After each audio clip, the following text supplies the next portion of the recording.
Great. Again, I'm just recording in case folks that are unable to join us today want to listen to this later. So again, the collaborative was established after the creation of the state's local food action plan. There are a number of goals in that plan that we work to implement and make sure that that plan is actively worked towards. And then we have also worked on a number of plans since then, including but not limited to the state's first in the nation farmland action plan. And so you'll hear on some from the organizations today that are working on addressing some portion of these plans' goals and addressing the significant imbalances and threats to our food system, especially around hunger, which remains historically high after the pandemic, providing financial supports and other supports for folks purchasing food with limited resources, and supporting Massachusetts farmers who earn just 96 cents on the dollar for every dollar that they spend growing food, which is one of the lowest returns on investment in the country. It is actually a negative return on investment. So, Well, with that, I will pass it off to our wonderful Representative Hannah Kane and Senator Joe Comerford to talk about the First in the Nation Food System Caucus. So, Representative Kane. Thanks, Becca, and good morning, everyone. It's great to be here with all of you. I love this tradition of getting together and briefing our colleagues. Just a reminder to please mute if you come on. So the Food System Caucus was actually one of the suggestions coming out of the Mass Food Local Action Plan. And the prior executive director, the Mass Food System Collaborative, Winton Pickoff, who is now the deputy director of MDAR, had approached a number of legislators who were doing a lot of work in the food policy area about forming the caucus. And so what you see here on the screen is just some snapshots from the last few years of our work. We are the second largest caucus on Beacon Hill. We're second only to the Democratic caucus, and we purposefully keep ourselves smaller than the Democratic caucus for good political reasons. We have a website, we have a Twitter, now X feed, and we have done a lot of great work together. It's bipartisan, bicameral, led by co-chairs in both the House and the Senate. And we have three priority areas that Senator Comerford is going to get into in a minute. But I want to just say that a lot of the work that we do is around advocacy and really taking on issues with our partners who are here today. We're so blessed to work with so many amazing organizations, including the Mass Food System Collaborative, on priorities that we all share relative to the food system. In addition to some of the work that Senator Comerford is going to share, some of the other things that we've done the last number of years include during COVID, Governor Baker stood up a food security task force, and Senator Comerford and I, who are two chairs of the caucus, served on behalf of the legislature on that and worked with all of our partners here today to ensure that we were able to get food to people, to deal with disruptions in the supply chain, and to support through an innovative new program, the Food Security Infrastructure Grant Program, producers, suppliers, growers, food pantries, et cetera, with having to retool during COVID, and now to further continue that support as we move forward. We also attended the White House Conference on Hunger, Health, and Nutrition. Congressman McGovern, who championed that, had a number of us who are the caucus co-chairs come to DC to participate in that. And we came back with our partners here who are on the call today, and led by Project Bread, we are working on the campaign to make hunger history here in the Commonwealth. And that is something that we continue to focus on. We worked early on when Governor Healy was elected, before she was sworn in, to work with her incoming administration in terms of the priorities that we had as a caucus. And then we've continued to work closely with her administration.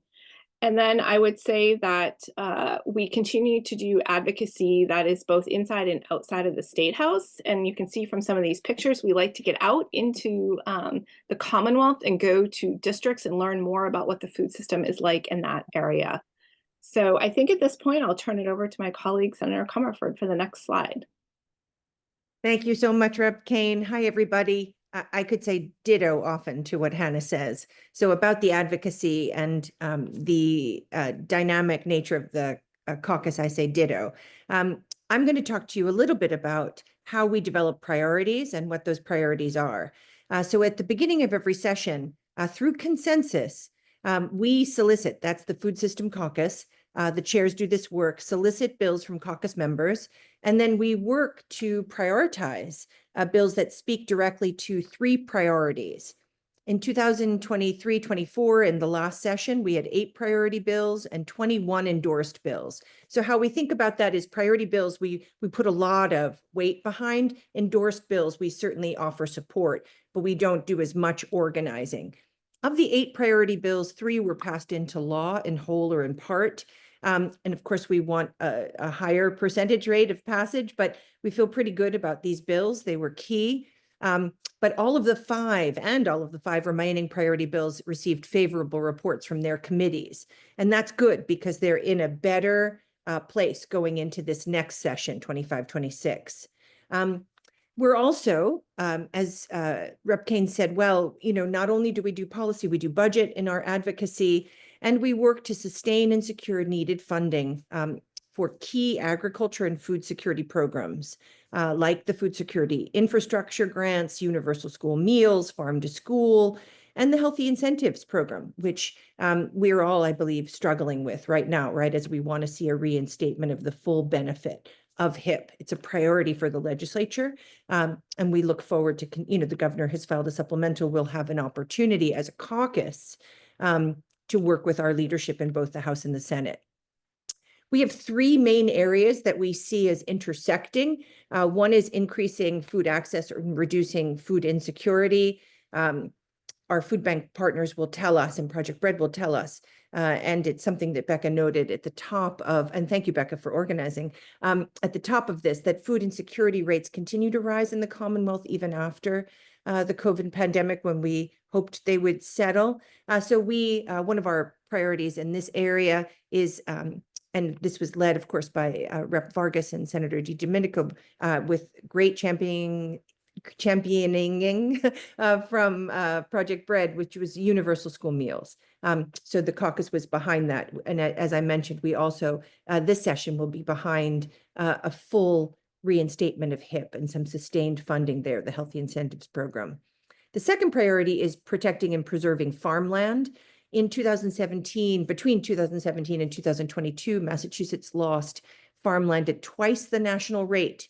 We lost approximately 5.5% of available farmland, or 27,000 acres. That should make us all feel rather concerned, right, for our farmland, because once farmland stops being farmland, it doesn't come back often because it's as a result of development. And that's a pretty significant, twice the national rate, pretty significant and sobering. So we passed policy last session, enabling MDAR to do what other ag commissions at the state levels are able to do in other states, which is to buy and sell land. We can protect land now, valuable and vulnerable, by buying, holding, and then selling. And this also helps our stated goal of increasing the diversity of the rising generation of farmers. And we can expect to see legislation this session focused on protecting farmland, like creating a central registry of farmland, setting and tracking goals for agriculture preservation restriction, which is a protection program for farmland, that enrollment, ensuring that MDAR is notified when ag land goes up for sale, and like that. And then the last, and then I'll stop, increasing economic development in the agriculture and fishing and seafood sectors. As Becca said, nationally, farmers earn an average of $1.28 for every dollar they spend, but in Massachusetts, we lose 4 to 5 cents, depending on what stat you're looking at, for every dollar they spend. That's an unworkable proposition economically. This is one of the reasons we're losing so much farmland, because of the downward economic pressure. And so we're doing a lot around closing the gap for farmers economically. We passed a bill last session around making it easier to do agrotourism. And this session, we're leaning in heavily to a food donation tax credit bill that is filed by Rep. Kane and myself. And we hope that will both help food insecurity and also help sustain our farmers. And so with that, I'll turn it back. Thank you so much. We really appreciate the time from Rep. Kane and Senator Comerford and just your leadership on so many areas that we all work on. And obviously we hope that folks that are newly elected will join the caucus if you haven't already, because it's a wonderful space and a wonderful learning opportunity. And of course, some of the visits, although I'm personally biased, I think that they're really fun to get out of the building and into the Commonwealth. So thank you again. We're going to turn to some advocates now. So our presentation isn't really ordered in order of importance. It's really ordered in order of like how the food system operates, from production on the farm to processing and distribution to consumption. So just keep that in mind. We'll have a graphic at the end of the slides, and we'll be happy to share out the slides afterwards. So if you feel like you're scribbling down notes, please just know that we'll share them out afterwards. So with that, I will turn it over to Karen Schwalbe from the Mass Farm Bureau Federation. Good morning. Thank you, Becca, for providing the opportunity, and to the legislators for attending today. We really are looking forward to the chance to work with you all this legislative session. So the Massachusetts Farm Bureau is a grassroots advocacy organization supporting farmers to improve their businesses, create a strong farming community, and to advocate for their legislation that will help them farm better. So we work with about 2,700 members, plus the greater farming community, to get these legislative priorities supported in each legislative session. And the policies that come from Farm Bureau are developed through a grassroots process. Each year, our farmers get together at the county level, work through the issues that they are having, create resolutions that are in turn assessed and prioritized at the state level. And that is how we develop our work plan for each year. Each county works with their own legislators through a legislative breakfast to talk about their priorities, to meet with the farmers, and so that they can get to the legislators can get to know their constituents, and the farmers have a chance to talk about their business practices, so that the farmers or that the legislators understand how our farmers are doing business. We also work with a broad stakeholder commodity and ag membership groups to do Ag Day at the State House. It usually is touted, I think it's always been touted as one of the best days of the year at the State House. So we bring a taste of Massachusetts agriculture into the State House every spring.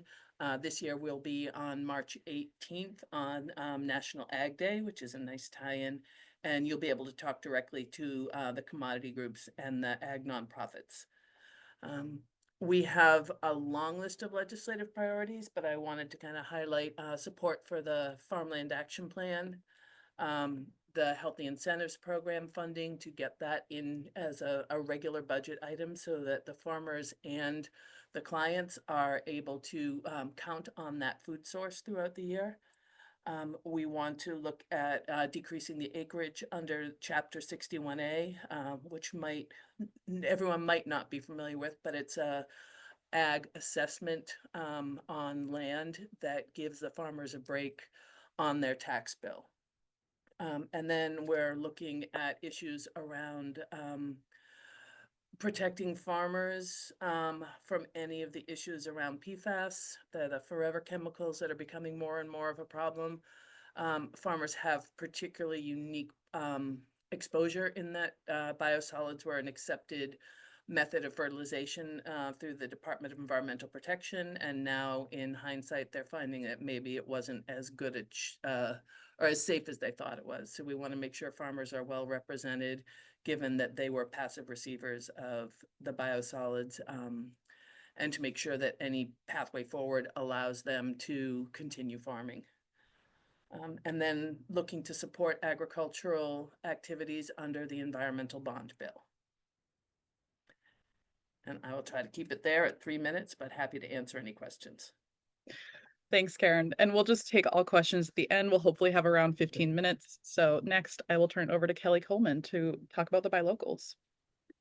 Morning. So glad to be here with you all. Thank you. So I'm with CISA, Community Involved in Sustaining Agriculture. We're a buy local organization based in Franklin, Hambden, and Hampshire counties. The buy local organizations, there are 9 that are part of a coalition that serve the whole Commonwealth. And all of us share an interest in supporting local agriculture and providing opportunities for promotion of local agricultural products to local communities, as well as direct technical assistance support for farmers in each of our regions. So you can see this maps shows the coverage of buy local organizations across the state. Our overarching goal as organizations is to create resilient local food economies that are better equipped to provide healthy local food, even when our communities are faced with disruptions, both natural and economic disruptions, like as we've seen in the last couple of years from the pandemic all the way to flooding last year. Currently, this buy local organizations get support through the state budget. This past year, we're requesting $1 million in support to be re-granted out to each of the buy locals organizations to provide support for our ongoing work. This last budget cycle, the final budget included $800,000. That amount was cut in the governor's final cuts, but we really appreciate the legislatures' support and continued financial commitment to supporting buy local organizations. We sort of as a whole estimate that supporting local agriculture, providing investments in promotion and technical assistance for local farmers in the state of Massachusetts has a couple of win-win-wins, creates agricultural job opportunities, keeps agricultural land in production and active, provides general economic benefits. We used various economic modeling measures to estimate that if members of all the population of the Commonwealth increased their purchasing of local food by just $5 a month, or shifted purchasing from non-local food to local food directly from local farmers, that would result in almost 6,500 new jobs and $266 million per year in benefit to the local economy, plus the increased health benefits of eating more fresh and local food.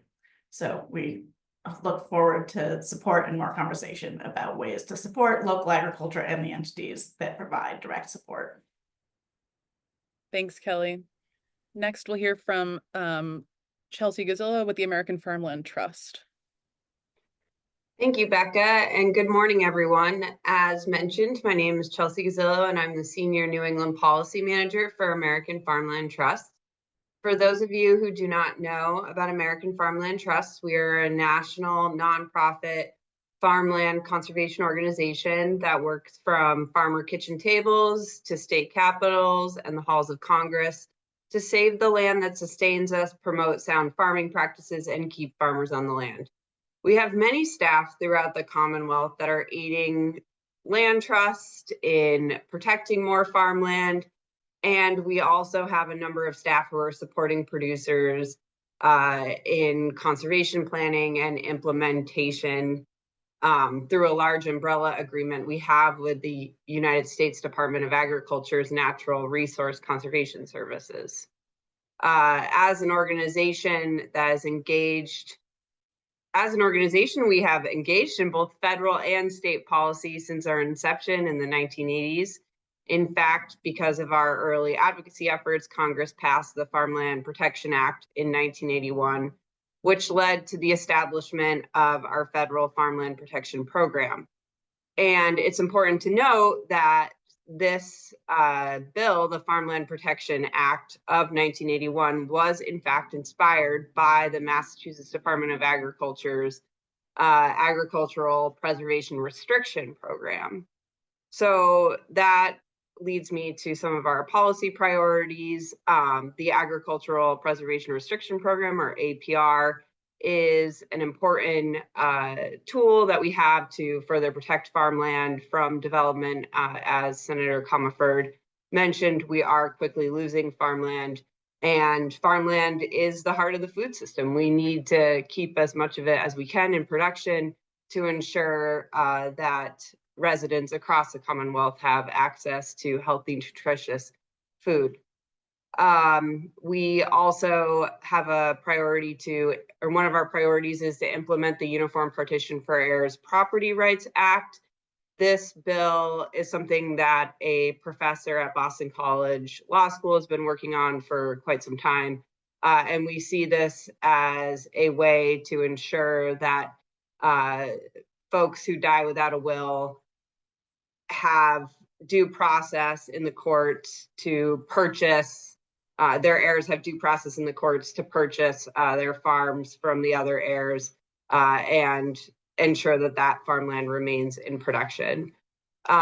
We also support many of the other policy provisions to improve the APR program that are outlined within the Farmland Action Plan in alliance or in accordance with the Healthy Soils Action Plan that might have been mentioned. We would like to see the soil health coordinator position filled. We also would like to see there be $2 million for the Healthy Soils program included in the FY 2026 budget. We would like to see additional funding for MDAR's Climate Smart Ag program and future funding for the Healthy Soils program included in the environmental bond bill. Very much in alignment with what Karen said, we support farmers impacted by PFAS contamination and the prevention of future PFAS contamination. We do support a ban of municipal sludge, which is one of the primary ways that farmland can be contaminated with PFAS. So we support a full ban of municipal sludge on farmland to stop PFAS at its source from contaminating our land. We support the establishment of a down payment assistance program to further farmland access opportunities in the state. The Commonwealth has some of the most expensive farmland in the country, according to the 2024 National Agricultural Statistics Service Land Values Survey. Massachusetts has the third highest priced farmland per acre in the country at $14,000. The average price per acre is $14,300. So we see a down payment assistance program as one of the ways that we can ensure that beginning young and historically underserved farmers can have that initial capital to purchase and steward farmland. We also support the removal of the 5-acre minimum requirements for the Chapter 61A program, which is the state's current use program that I think Karen did a really great job describing earlier. So with that, I'll hand it back to Becca. Thanks, Chelsea. Next is Mass Land Trust Coalition. Unfortunately, Rob Johnson, their executive director, was called away for jury duty. So I'll just briefly mention their priorities. Mass Land Trust Coalition represents the 140 conservation land trusts that work across the Commonwealth to advance land conservation. And their policy priorities, again, are similar to what you've heard already. So supporting robust investment in land conservation through the environmental bond bill, strong operating and capital funding for environmental programs, increasing the annual cap on the conservation land tax credit, expanding protection for legal heirs of property owners who die without a will, which Chelsea just did a really good job doing a good overview of, and implementing the Farmland Action Plan, which has, again, many different points that are all very, very high need. So that's Rob, and his contact information is in the slide. So next we'll go to Mass Public Health Alliance, and Alexis Walls will be presenting. Thanks, Becca, and hello all. It's great to be here with you this morning. Thank you for your commitment to sustainable food systems in our state. My name is Alexis Walls, and I'm campaign director with the Massachusetts Public Health Alliance, which is a small nonprofit that does public health policy advocacy in the state of Massachusetts. Because we are a public health organization, we are multi-issue, but today I want to talk to you about one of our food priorities, which is the Mass Food Trust Program. The Mass Food Trust Program is a healthy food finance program that provides loans, grants, and business assistance to food retailers in low-income, underserved areas in the state. This program was started with seed funding from the state in 2018 in partnership with MDAR and is actually administered by two community development financial institutions, LEAF and Franklin County CDC. This legislative session, we're actually asking for two things for this program. We are going to be advocating for a bond reauthorization to support the capital needs of the program that help provide loans and grants. And we are also actually asking to see operating funds for the program, which come through an earmark, restored in the fiscal year 26 state budget. This is actually level funding for the program. Historically, the program has been funded at $300,000, but this was actually cut by a third by Governor Healy in her line item vetoes and reductions in the fiscal year 25 budget. So we're hoping to get level funding again that can support the community development financial institutions in their operating and administration of the program. And so just to tell you a little bit more about the program and give you a sense of the impact that the program has, the Mass Food Trust Program has actually over the years funded 91 projects in the state of Massachusetts across 11 counties, serving around 418,000 individuals and increasing their access to healthy and affordable food. You could just sort of see the spread and the impact that this program has on the map that's to the left of the screen. To drill down a little bit further, this program has also created over 1,200 jobs, has actually led to an increase in the representation of minority enterprise owners. So about 28 out of 67 unique retailers are actually owned or substantially controlled by a person of color. 39 out of 67 are owned or substantially controlled by a woman. And then most of these projects that have been funded through the program hire from within the local community and also accept SNAP and WIC. So this is both an issue that's important because it meets a basic need, but then there is also a more widespread equity impact that it has within communities. Just to give you two examples at the community level that this program has had, the first I will actually draw from is out in Western Mass, and that's going to be to the very right of your screen in Bernardston, Massachusetts. It is a rural town that has a senior population of over 50%, many of whom use SNAP. And in this community, Marshalls, which is the project that the Food Trust has actually helped fund, is the only place to buy fresh groceries in this rural town, where the closest full-service grocery store is in Greenfield, which is about 7 miles away. One of the community development financial institutions was able to provide a $300,000 loan and a $25,000 grant for new owners of this institution to actually purchase the building and existing business, and to actually be able to expand Marshall's infrastructure in offering their produce. And so you can see photos of this on the right part of the screen. And so there's just an example of the type of impact that this program has in a rural community. And then to draw from a more urban community, I want to look to New Bedford very quickly. You can see that that is actually the image, the map that's in the middle of the screen. In New Bedford, the Mass Food Trust Program has helped fund about 4 projects since fiscal year 19, with 2 new projects actually being funded in fiscal year 24. So those are a little bit more recent. These programs that have been funded, as you can see, they're they're indicated by the blue and the red dots.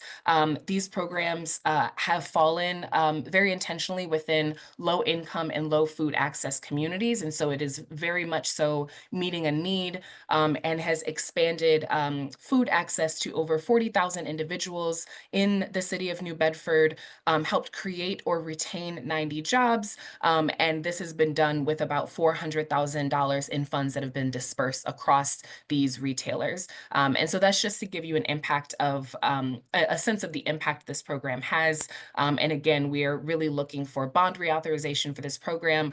We as well are looking in the environmental bond bill. We're seeking bond reauthorization through this mechanism, given that this is a program that falls under MDAR. And then again, we are seeking level funding, so restored level funding for this program in the fiscal year 26 budget. And I will put my information in the chat if anyone has any questions. I'm happy to answer later on in the presentation. Thanks so much. Thank you.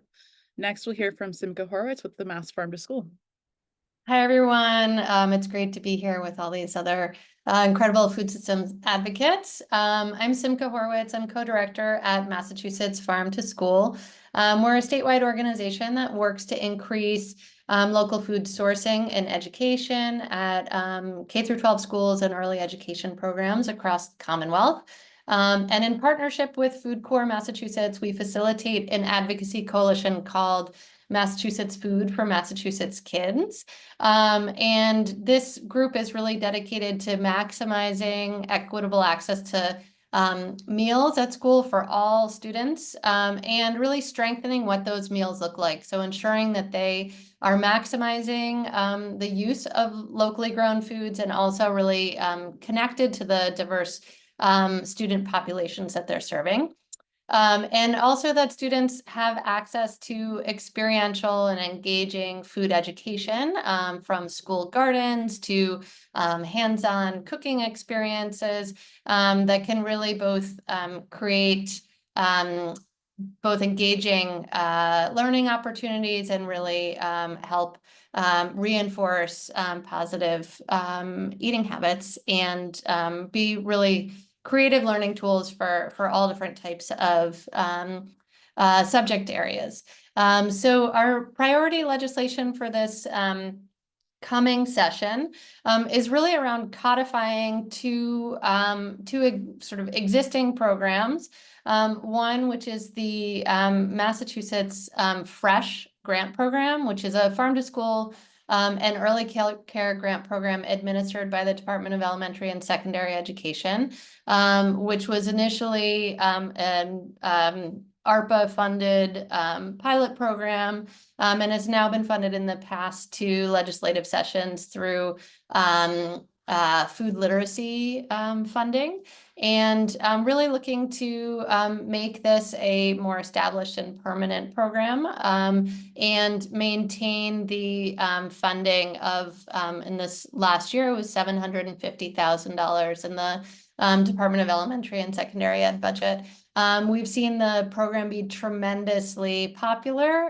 In the first round, there were over $1.6 million in applications for $500,000 that were available. The next round, there were $2.6 million requested from nearly 90 schools, and we've seen tremendous impacts from the grants that have been given out that are designed to both address infrastructure needs, so helping schools with things like kitchen equipment to do more scratch cooking with local foods or installation of school gardens, but also the professional development needs to make those farm to school programs successful. So be that professional development for educators around, for example, incorporating garden-based learning into their classrooms, or professional development for school nutrition programs. We've seen tremendous impacts on everything from the way folks are reporting how they're serving meals to doing more scratch cooking, to increases in meal participation. And in this last round, the grants were serving schools with over 27,000 students impacted. So it's not a huge financial ask, but we've seen a tremendous impact from it. And the other piece is really around providing a framework for a local food incentive. There's been fortunately some federal funding to help encourage schools to be buying more local foods for their school meals. And this would really kind of establish the framework for that with for a state local food incentive. So these are efforts that were made some headway in the last legislative session, and we're really looking forward to championing them and hopefully having some success this year. And my contact info is in there, and welcome any follow-up or questions. Thank you. And next we'll hear from the wonderful Pat Baker with Mass Law Reform Institute. Thanks back to the wonderful Becca and everyone on this call. So Mass Law Reform Institute is a statewide poverty law center. We work with our local legal services programs throughout the state. And at Mass Law Reform, we focus on about 8 areas of civil poverty law, including housing, immigration, healthcare, family law matters. I focus a lot on the food security issues. And I wanted to just highlight for you what the federal SNAP program does in Massachusetts, because we are going to be full throttle defending this program with the upcoming federal administration. Over 1.1 million residents, 1 in 6 Massachusetts residents receive SNAP benefits. 85% are older adults, person with severe disabilities based on the Social Security Administration threshold, and kids, 85%. And the rest are either the parents, caregivers of kids, and or temporarily unemployed individuals. SNAP brings in $220 million or more per month of federal dollars into the Commonwealth, not just to low-income families, but also to grocers and farmers. There's multiple beneficiaries to this program, nearly $3 billion a year in federal dollars, and the economic stimulus of SNAP is huge to the state. It's for every dollar of SNAP, it's about 1.7 dollars of economic stimulus to the Commonwealth. With SNAP, you get access to the Healthy Incentives Program, the MBTA discount, Youth Pass, the EBT Card to Culture, regulated utility discount. So it's a very significant food program in the state.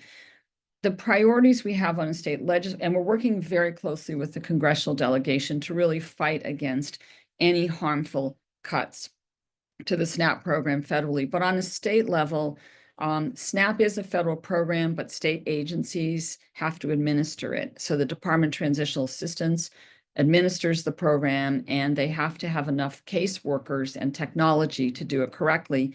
That is a state expense in the annual budget. Half of that gets reimbursed back to through federal dollars back to the Commonwealth. But again, the state has to pony up the cost of administrative funds, and you'll hear from Project Bread and others, SNAP outreach work as well. So we want to make sure that DTA has the funding it needs for this program. It's like having a full tank of oil, but not having electricity to run the tank to get heat. We need to have that adequate funding. Unfortunately, we're facing in the last couple of years skimming or thefting of benefits by organized criminal rings. SNAP benefits are on an EBT card. The EBT card does not have a chip tap option on it, unlike your credit and debit cards. It was never something that Congress put into place. We are fighting hard to try and get tap chip technology in Massachusetts as quickly as possible to prevent skimming, but also make sure that people whose benefits have been thefted get those benefits replaced. So that is a top priority for us, protecting, as I mentioned, against federal cuts. And we work very closely with DTA to elect every possible federal option to maximize the benefits, make sure they're adequate for families, that the state's selected all the federal waivers and options available to make sure that people don't go off of SNAP prematurely. The caseload, unfortunately, recently has been dropping because of lack of sufficient admin and technology. So that's why that is a particular top priority, because it pulls in dollars to the Commonwealth, into people's hands, to the grocers, to the farmers, and is such a critical benefit for the state. So we will be coming back to you with some specific budget asks. I will also say that Mass Law Reform and our legal services colleagues are available for constituent questions and issues that come up as well. And with that, pass it back to Beck. Thank you. And next we'll be turning to the Project Bread team, Celica Bulger Medina and Liran Mink. Good morning. Thank you everyone for being here. Becca, thank you for putting this together. So as Pat Baker just laid out for you in terms of the impact that the SNAP program has here in Massachusetts, Project Bread is a statewide organization that focuses solely on food insecurity. So our work primarily centers on connecting Massachusetts residents with federal nutrition programs that are reimbursable, such as SNAP and Summer Eats, and increasing access to those programs. So I'm going to jump around a little bit because Pat did such a nice segue. She provided such a nice segue for us. So I'm actually going to start with continued investment in the Food Source Hotline. We are a contracted partner with the Department of Transitional Assistance to operate the Food Source Hotline, which is the only statewide confidential and toll-free call center that connects residents with food resources in their communities. And we also help screen callers for SNAP applications, and we help facilitate the application process. And we also identify immediate food resources in their area. So we will be advocating for continued investment in that program. We field thousands of calls each year, and the program really is impactful in helping folks get the support that they need. Now I'm going to jump back up to the very top, which is continued investment in the school meals program. With many folks here on this call, we lead the Feed Kids Coalition, like I said, with many folks on this call being members. And basically, we advocated for the permanent implementation of the school meals program, which provides universal school meals to all K-12 students, regardless of income. And that's been really impactful in reducing cost barriers to kids in school, and also the stigma of being a free school lunch kid, which in the long run helps level the playing field for all students and sets everybody up for success in the classroom. The legislature has been funding this program for a few years now, and the program's been a real success with high student participation rates, and now saving Massachusetts families up to, I want to say, $1,400 per student per year.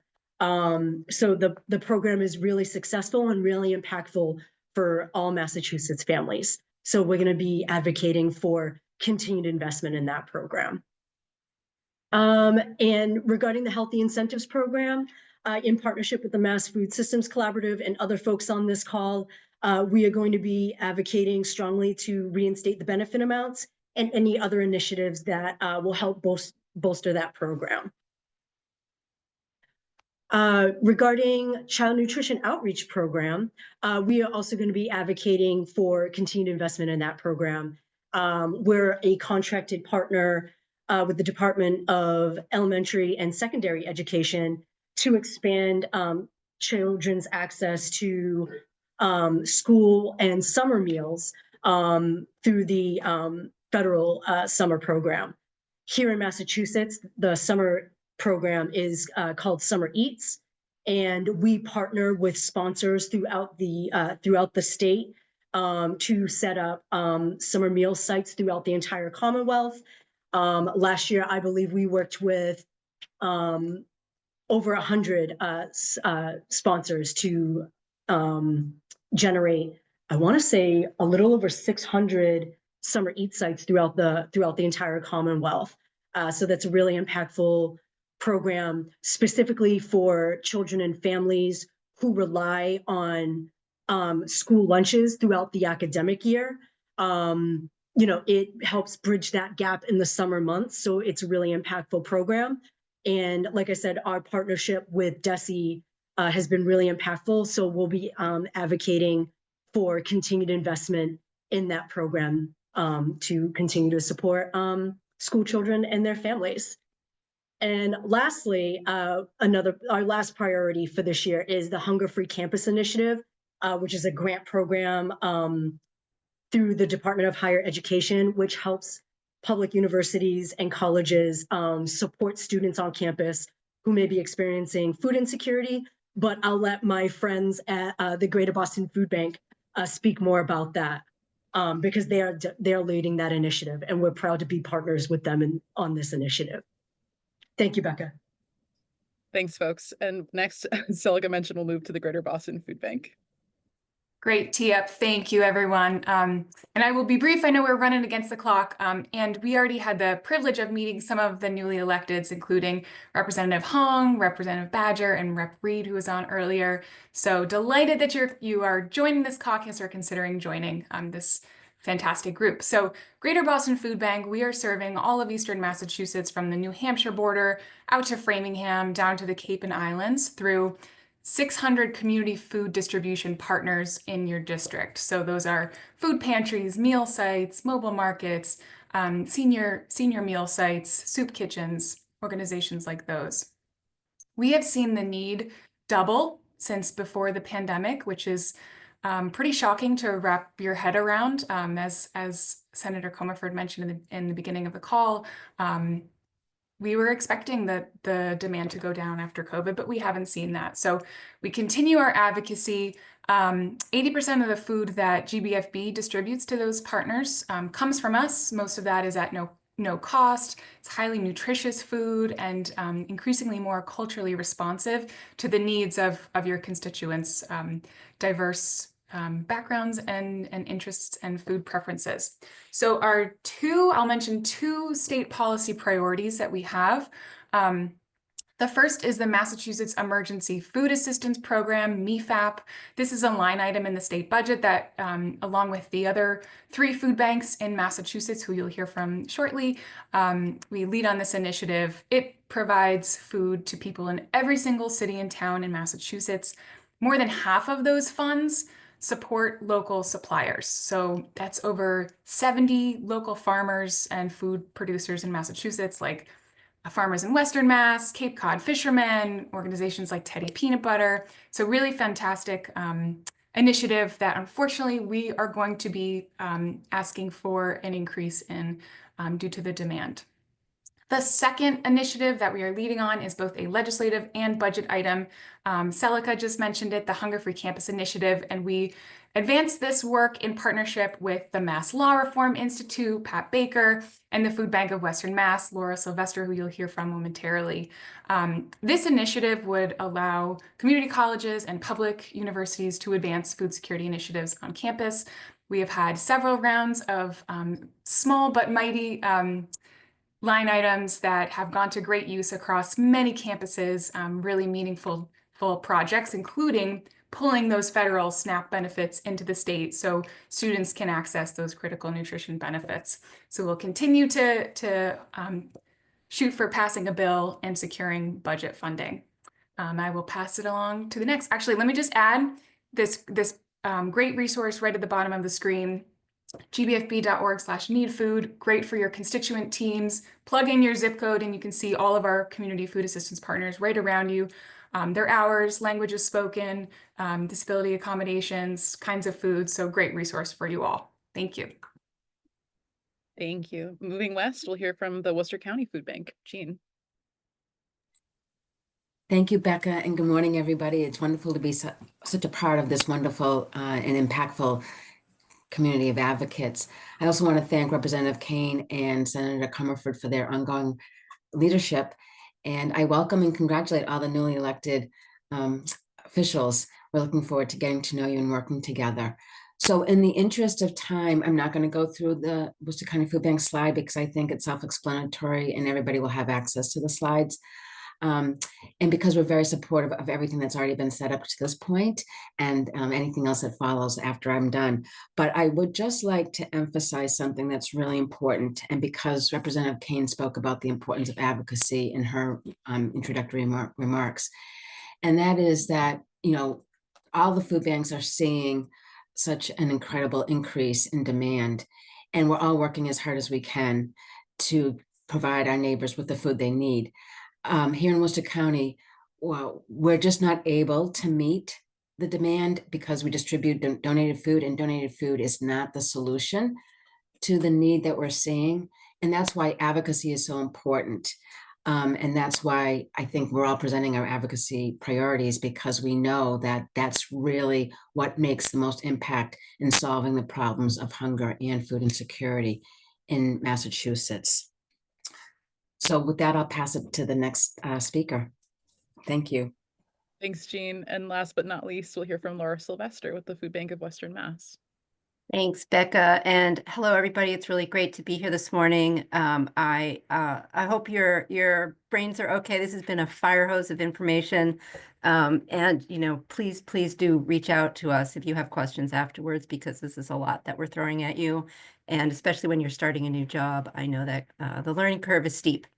I'm the public policy manager at the Food Bank of Western Massachusetts. We are one of the 4 food banks in the Commonwealth. We serve the western third of the Commonwealth, so Hampden, Hampshire, Berkshire, and Franklin counties. Like the Greater Boston Food Bank and the Worcester Food Bank, we have seen a huge increase in need since the COVID pandemic, which we did also think that would be our peak and we would go down from there, but we have continued to see increasing need. We serve about 119,000 people a month, and that is up from our pre-pandemic average of around 98,000 people a month. We distribute about 1.1 million meals a month. And we have 250 member agencies, food pantries, meal sites, non-emergency site shelters. We also have direct distribution through our mobile food banks and brown bag sites throughout the 4 counties of Western Mass. We have a very long list of policy priorities. We work really closely with all the advocates on this call, and we support everybody's initiatives. As you go through your time in the legislature, you will see that we all work really closely together. You'll get to know our faces and our names, and we're looking forward to getting to know you as well. 2 priorities that I want to mention that have not been brought up before are the Bridge to Prosperity Cliff pilot. This is a pilot that was passed in the December 2022 Economic Development Bill. We were given $1 million to help 100 families throughout the Commonwealth train for higher paying jobs, and as they're training for those jobs, give them cash payments to make up for the loss of benefits that occur as you take a higher paying job.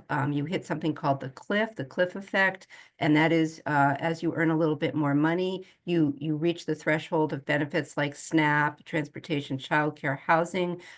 You make too much money to get those benefits, you lose the benefit, and then you end up worse off than you were financially because the little bit of income bump that you're getting doesn't make up for the loss of benefits. So we have this pilot that provides people with job training, coaching, financial assistance, and cash payments to make up for the loss of those benefits over the course of 2 years. And then at the end of those 2 years, there's a bonus of up to $10,000 that people get as a thank you for trusting us and being part of the program. And then they're able to use that money for whatever they need. So we were given $1 million in the initial 2022 development bill. We really need $4.6 million to run this pilot properly. We've done a lot of fundraising, and we've gotten grant money. We got $100,000 in the FY25 budget. We know that this upcoming year is going to be a tough budget year, so we're asking again for level funding of $100,000 in the FY26 budget. We also do a lot of work with transportation, because lack of access to transportation is a huge cause of food insecurity. And if you've spent any time trying to get around in Western Mass on public transportation, you know that especially in the western part of the state, it's really tough to do that. We have the RTAs that exist are great, and they do as much as they can with the funding that they have, but the bus lines don't go everywhere. It's tough to get around. So we advocate for more funding for the regional transit authorities. We really champion solutions like microtransit, which is transit on demand, which works great for the more rural areas. We lead the Western Mass Transportation Advocacy Network, which consists of about 175 people from mostly Western Mass, but also throughout the state. Advocates, legislators, aides, happy to have you join that. We are also planning a transportation forum for April 11th at La Quinta in Springfield. We're going to be bringing together everybody within that group. We're going to be having great workshops and speakers, and happy to have you join that as well. And then some of our other priorities are listed there that they've already been spoken to, so I will not take up any more time. I will put my contact info in the chat, and thanks. And I'll turn it back to Becca. I just want to thank all of my colleagues for being so quick. I know they do so much work, and this is a very brief overview of the really in-depth work that they do. So just thanks, folks. It's a lot to cram in an hour, as Laura said, and we are all happy to be available by email or phone as you see fit to follow up with us.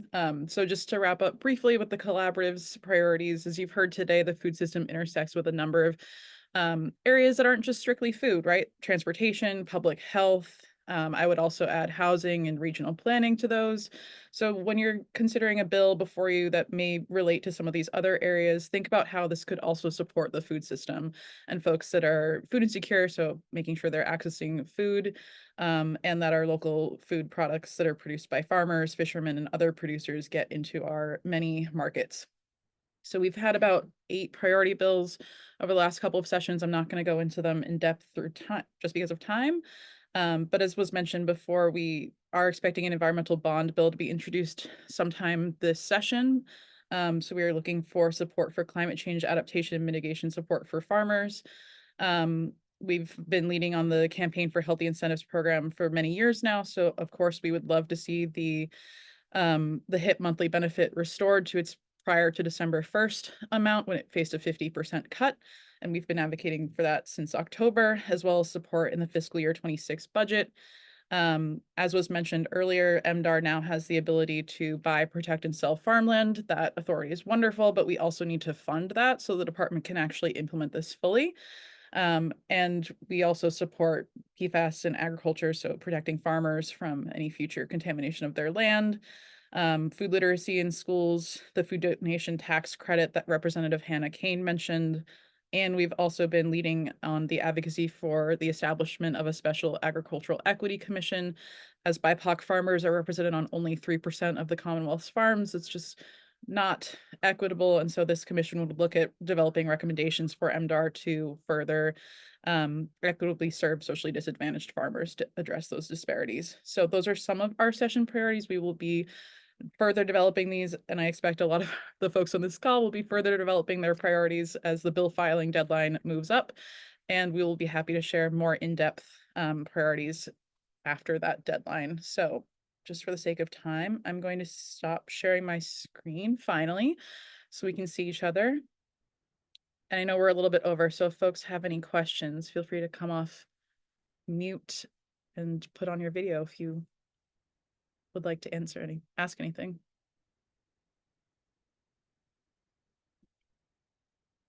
And again, we recognize this is a kind of a fire hose of information.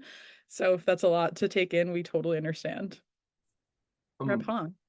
Hi everyone. I don't have any questions. I just want to say thank you for all the information. I'm one of the newly elected representative from Lowell. I'm really excited to be in this position, and I'm looking forward to work together. I am intent to join the caucus and to be one of your partners because this issue is one of the important issue in my district and now in my city as well. So I'm looking forward to work and make things better for the Commonwealth. Thank you, everyone. Thank you. And I've heard you work closely with Mill City Grows, and we're so happy to hear about that partnership. Awesome.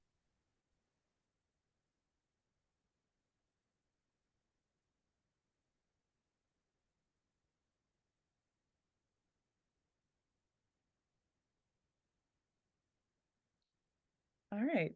Unless there are any questions from Representatives Gasky and Badger, or I see Rep Gasky. Yeah, can y'all hear me? Yep. Okay.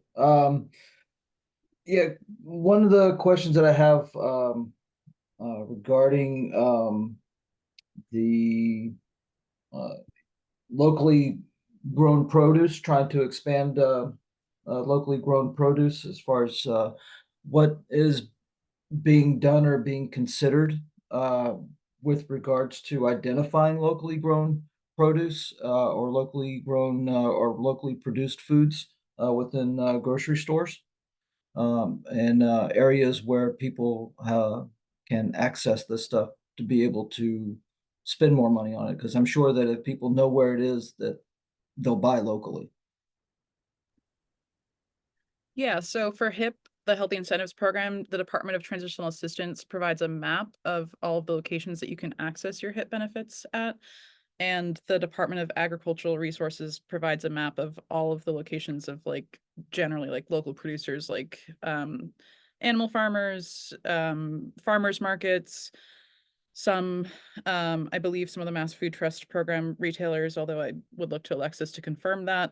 Um, as far as grocery stores that source local, I think that's been an ongoing piece of the collaborative's work with the New England Feeding New England project, and it's something that we're working to develop a survey around for our next I believe it's like every 2 or 3 years, Christina, right? Survey. So thank you, Karen, for linking that in the chat, and I'll link the HIP map as well. Okay. Yeah, because my question is, it's down here in a heavily agricultural community. I don't see anything that directly points to locally grown, other than the local farmers market that we have on Sundays during the growing season.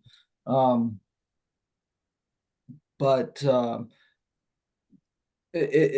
and I'm not sure what the HIP thing is, and if that's something that's supposed to be for low income families or anything else like that. But I think that the focus uh, should be on getting it out to getting notification of this stuff out to everyone, not just low income families or having it as some type of benefit.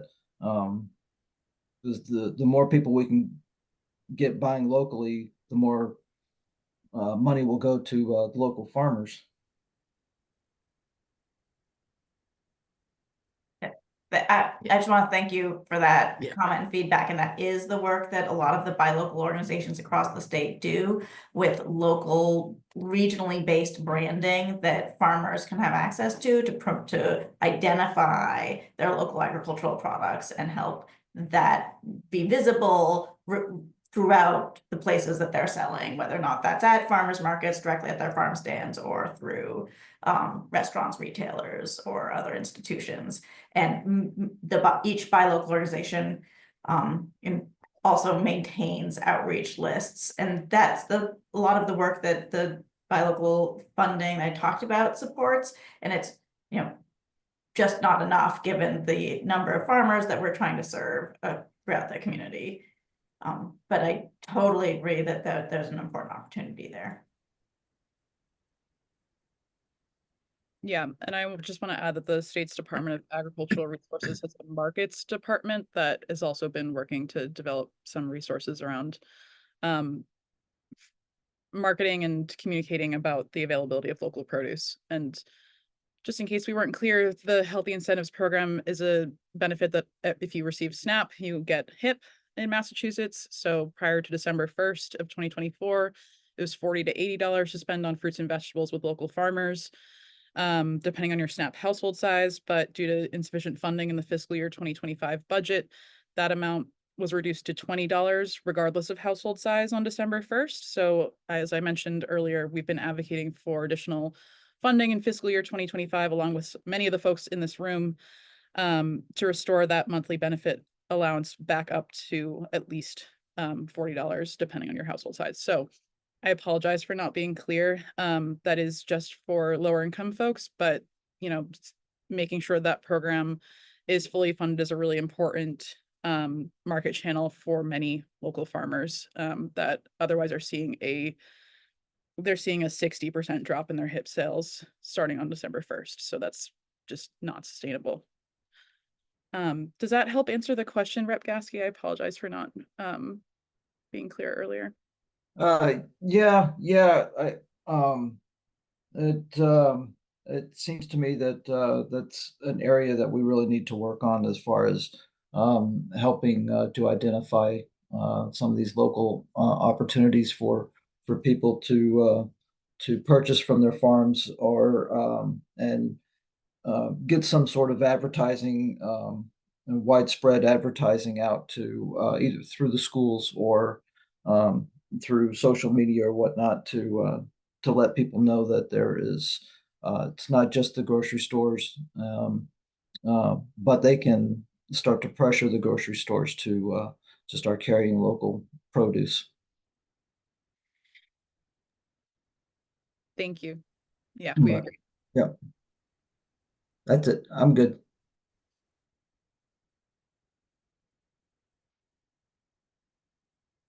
All right. Well, thank you all so much for staying on an extra 10 minutes. I know we're running late.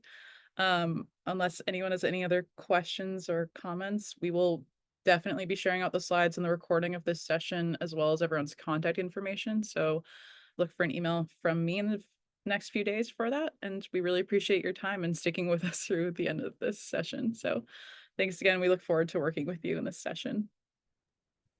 Thanks, Becca. Bye, everyone. Thank you. Thanks, Becca, for organizing. Of course.